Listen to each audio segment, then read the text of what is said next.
صحیح بخاری حدیث نمبر 893۔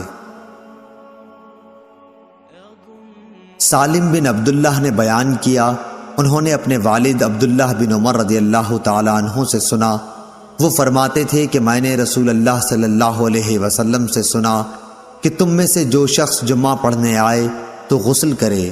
صحیح بخاری حدیث نمبر 894۔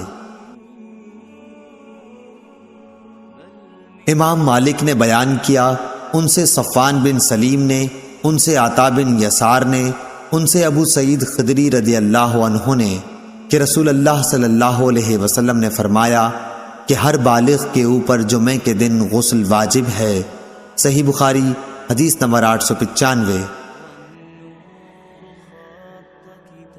عبداللہ بن طاؤس نے بیان کیا، ان سے ان کے باپ طاؤس نے، ان سے ابو ہریرہ رضی اللہ عنہ نے کہ رسول اللہ صلی اللہ علیہ وسلم نے فرمایا، ہم دنیا میں تو بعد میں آئے لیکن قیامت کے دن سب سے آگے ہوں گے، فرق صرف یہ ہے کہ یہود و نصارہ کو کتاب ہم سے پہلے دی گئی اور ہمیں بعد میں، تو یہ دن جمعہ وہ ہے جس کے بارے میں اہل کتاب نے اختلاف کیا، اللہ تعالیٰ نے ہمیں یہ دن بتلا دیا۔ اس کے بعد دوسرا دن ہفتہ یہود کا دن ہے اور تیسرا دن اتوار نصارہ کا، آپ پھر خاموش ہو گئے۔ صحیح بخاری حدیث نمبر 896۔ اس کے بعد فرمایا کہ ہر مسلمان پر حق ہے اللہ تعالیٰ کا ہر 7 دن میں ایک دن جمعے میں غسل کرے جس میں اپنے سر اور بدن کو دھوئے۔ صحیح بخاری حدیث نمبر 897۔ اس حدیث کی روایت ابان بن صالح نے مجاہد سے کی ہے، ان سے طاؤس نے، ان سے ابو ہریرہ رضی اللہ عنہ نے کہ نبی کریم صلی اللہ علیہ وسلم نے فرمایا کہ اللہ تعالیٰ کا ہر مسلمان پر حق ہے کہ ہر 7 دن میں ایک دن جمعے میں غسل کرے۔ صحیح بخاری حدیث نمبر 898۔ شبابہ نے بیان کیا، کہا کہ ہم سے ورقہ بن عمرو نے بیان کیا، ان سے عمرو بن دینار نے، ان سے مجاہد نے، ان سے ابن عمر رضی اللہ عنہ نے کہ نبی کریم صلی اللہ علیہ وسلم نے فرمایا، عورتوں کو رات کے وقت مسجدوں میں آنے کی اجازت دے دیا کرو۔ صحیح بخاری حدیث نمبر 899۔ عبید اللہ ابن عمر نے بیان کیا، ان سے نافع نے، ان سے عبداللہ بن عمر رضی اللہ عنہ نے، انہوں نے کہا کہ حضرت عمر رضی اللہ عنہ کی ایک بیوی تھی جو صبح اور عشاء کی نماز باجماعت سے پڑھنے کے لیے مسجد میں آیا کرتی تھیں۔ ان سے کہا گیا کہ باوجود اس علم کے کہ حضرت عمر رضی اللہ عنہ اس بات کو مکروہ جانتے ہیں اور وہ غیرت محسوس کرتے ہیں، پھر آپ مسجد میں کیوں جاتی ہیں؟ اس پر انہوں نے جواب دیا کہ پھر وہ منع کیوں نہیں کر دیتے؟ لوگوں نے کہا کہ رسول اللہ صلی اللہ علیہ وسلم کی اس حدیث کی وجہ سے کہ اللہ کی بندیوں کو اللہ کی مسجدوں میں آنے سے مت روکو۔ صحیح بخاری حدیث نمبر 900۔ محمد بن سیرین کے چچزاد بھائی عبداللہ بن حارث نے بیان کیا کہ عبداللہ بن عباس رضی اللہ عنہ نے اپنے مؤذن سے ایک دفعہ بارش کے دن کہا کہ اشہد ان محمد رسول اللہ کے بعد حی علی الصلاۃ، نماز کی طرف آؤ نہ کہنا بلکہ یہ کہنا کہ صلوا فی بیوتکم، اپنے گھروں میں نماز پڑھ لو۔ لوگوں نے اس بات پر تعجب کیا تو آپ نے فرمایا کہ اسی طرح مجھ سے بہتر انسان رسول اللہ صلی اللہ علیہ وسلم نے کیا تھا۔ بے شک جمعہ فرض ہے اور مکروہ جانتا ہوں کہ تمہیں گھروں سے باہر نکال کر مٹی اور کیچڑ پھسلوان میں چلاؤں۔ صحیح بخاری حدیث نمبر 901۔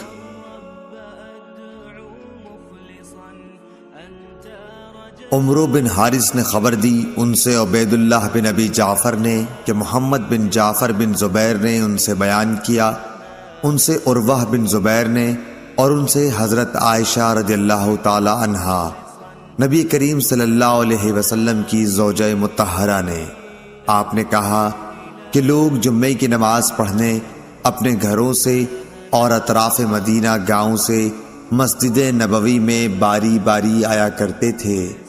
لوگ گرد و غبار میں چلے آتے، گرد میں اٹے ہوئے اور پسینے میں شرابور۔ اس قدر پسینہ ہوتا کہ تھمتا نہیں تھا۔ اسی حالت میں ایک آدمی رسول اللہ صلی اللہ علیہ وسلم کے پاس آیا۔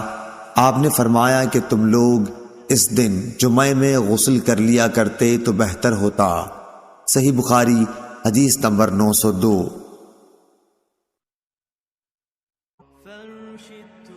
یحییٰ بن سعید نے خبر دی کہ انہوں نے عمرہ بنت عبد الرحمن سے جمعے کے دن غسل کے بارے میں پوچھا۔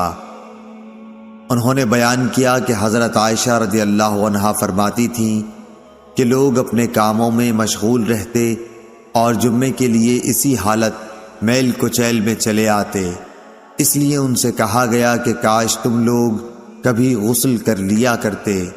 صحیح بخاری حدیث نمبر 903۔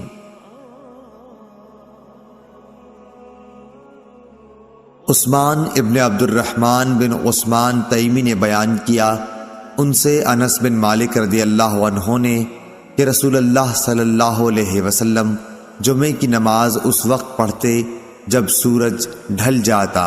صحیح بخاری حدیث نمبر 904۔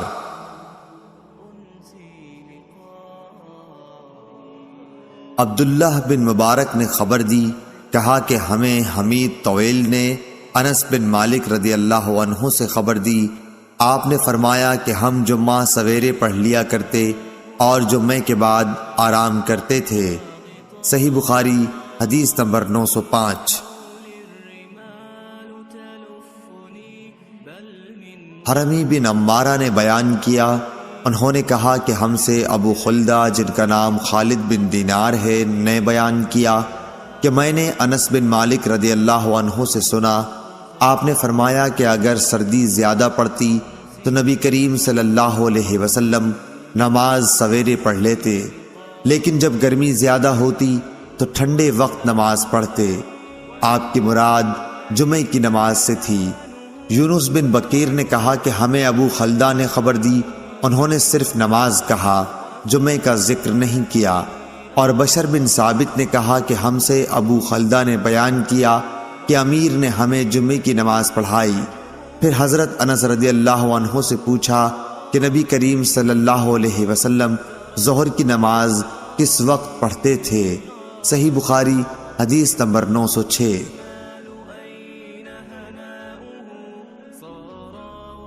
عبایہ بن رفاع بن رافع بن خدیج نے بیان کیا، انہوں نے بیان کیا کہ میں جمعے کے لیے جا رہا تھا، راستے میں ابو عبس رضی اللہ عنہ سے میری ملاقات ہوئی۔ انہوں نے کہا کہ میں نے رسول اللہ صلی اللہ علیہ وسلم سے سنا ہے کہ جس کے قدم خدا کی راہ میں غبار آلودہ ہو گئے، اللہ تعالی اسے دوزخ پر حرام کر دے گا۔ صحیح بخاری حدیث نمبر 907۔ ظاہری نے سعید اور ابو سلمہ سے بیان کیا، ان سے ابو ہریرہ رضی اللہ عنہ نے اور ان سے نبی کریم صلی اللہ علیہ وسلم نے دوسری سند سے بیان کیا۔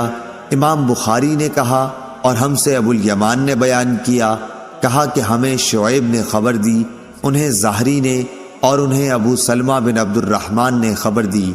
وہ ابو ہریرہ رضی اللہ عنہ سے روایت کرتے تھے کہ آپ نے رسول اللہ صلی اللہ علیہ وسلم کو یہ کہتے ہوئے سنا کہ جب نماز کے لیے تکبیر کہی جائے تو دوڑتے ہوئے مت آؤ، بلکہ اپنی معمولی رفتار سے آؤ، پورے اطمینان کے ساتھ۔ پھر نماز کا جو حصہ امام کے ساتھ پالو اسے پڑھ لو، اور جو رہ جائے تو اسے بعد میں پورا کرو۔ صحیح بخاری حدیث نمبر 908۔ ابو قتیبہ بن قتیبہ نے بیان کیا، کہا کہ ہم سے علی بن مبارک نے یحییٰ بن ابی کثیر سے بیان کیا، ان سے عبداللہ بن ابی قتادہ نے۔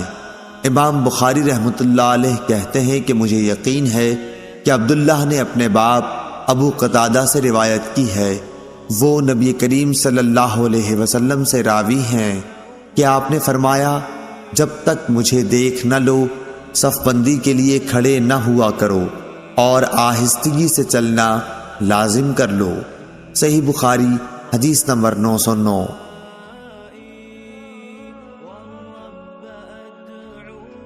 عبداللہ بن مبارک نے خبر دی، انہوں نے کہا کہ ہمیں ابن ابی ذئب نے خبر دی، انہیں سعید مقبری نے، انہیں ان کے باپ ابو سعید نے، انہیں عبداللہ بن ودیعہ نے، انہیں سلمان فارسی رضی اللہ عنہ نے کہ رسول اللہ صلی اللہ علیہ وسلم نے فرمایا، جس نے جمعے کے دن غسل کیا اور خوب پاکی حاصل کی اور تیل یا خوشبو استعمال کی، پھر جمعے کے لیے چلا اور دو آدمیوں کے بیچ میں نہ گھسا اور جتنی اس کی قسمت میں تھی نماز پڑھی، پھر جب امام باہر آیا اور خطبہ شروع کیا تو خاموش ہو گیا، اس کے اس جمعے میں سے دوسرے جمعے تک کے تمام گناہ بخش دیے جائیں گے۔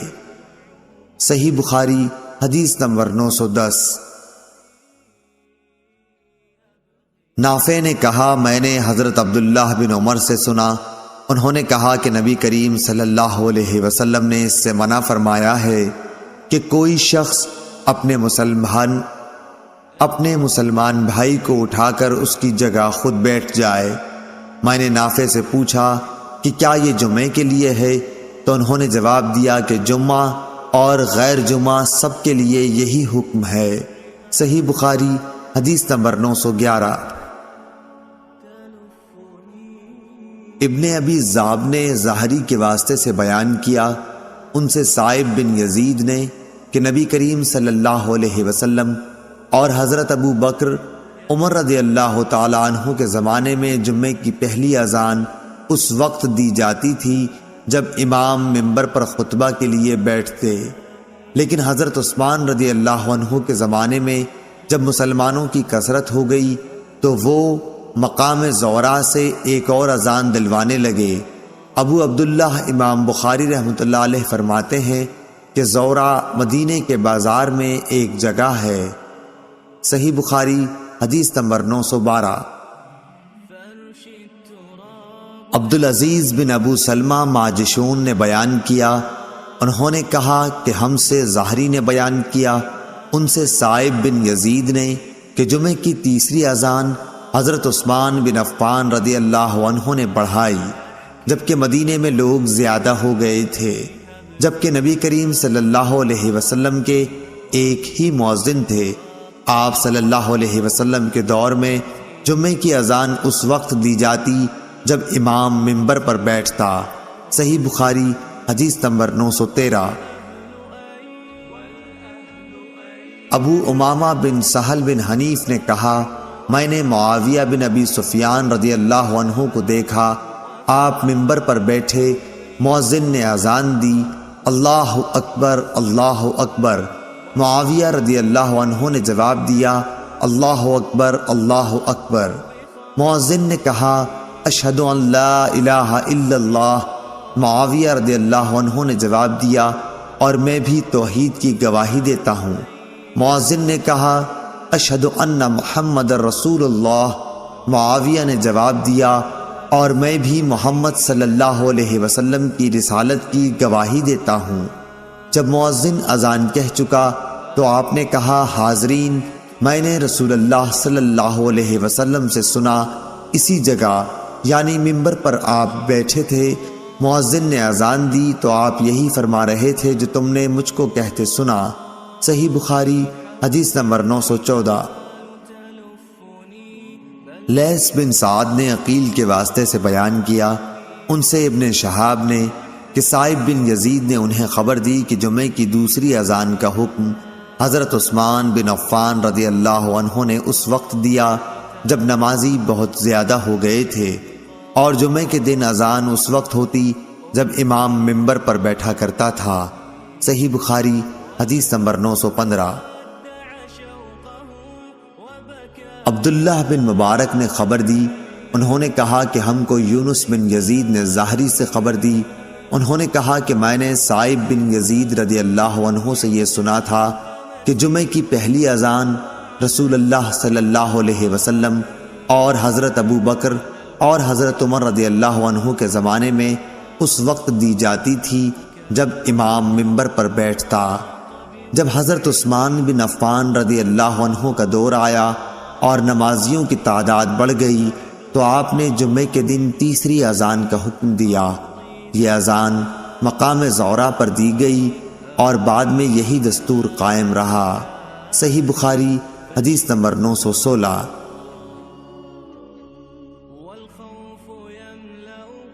ابو حازم بن دینار نے بیان کیا کہ کچھ لوگ حضرت سہل بن سعد ساعدی رضی اللہ عنہ کے پاس آئے۔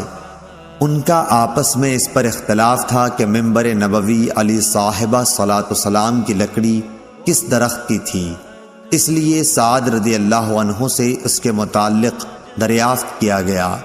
آپ نے فرمایا، خدا گواہ ہے میں جانتا ہوں کہ منبر نبوی کس لکڑی کا تھا۔ پہلے دن جب وہ رکھا گیا اور سب سے پہلے جب اس پر رسول اللہ صلی اللہ علیہ وسلم بیٹھے تو میں اس کو بھی جانتا ہوں۔ رسول اللہ صلی اللہ علیہ وسلم نے انصار کی فلاں عورت کے پاس، جن کا حضرت سعد رضی اللہ عنہ نے نام بھی بتایا تھا، آدمی بھیجا کہ وہ اپنے بڑھئی غلام سے میرے لیے لکڑی جوڑ دینے کے لیے کہیں، تاکہ جب مجھے لوگوں سے کچھ کہنا ہو تو اس پر بیٹھا کروں۔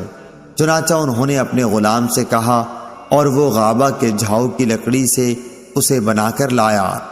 انصاری خاتون نے اسے رسول اللہ صلی اللہ علیہ وسلم کی خدمت میں بھیج دیا۔ حضور صلی اللہ علیہ وسلم نے اسے یہاں رکھوایا۔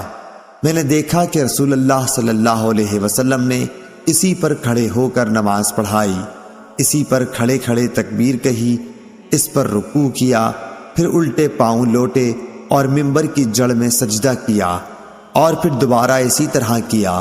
جب آپ نماز سے فارغ ہوئے تو لوگوں کو خطاب فرمایا، لوگو، میں نے یہ اس لیے کیا کہ تم میری پیروی کرو اور میری طرح نماز پڑھنی سیکھ لو۔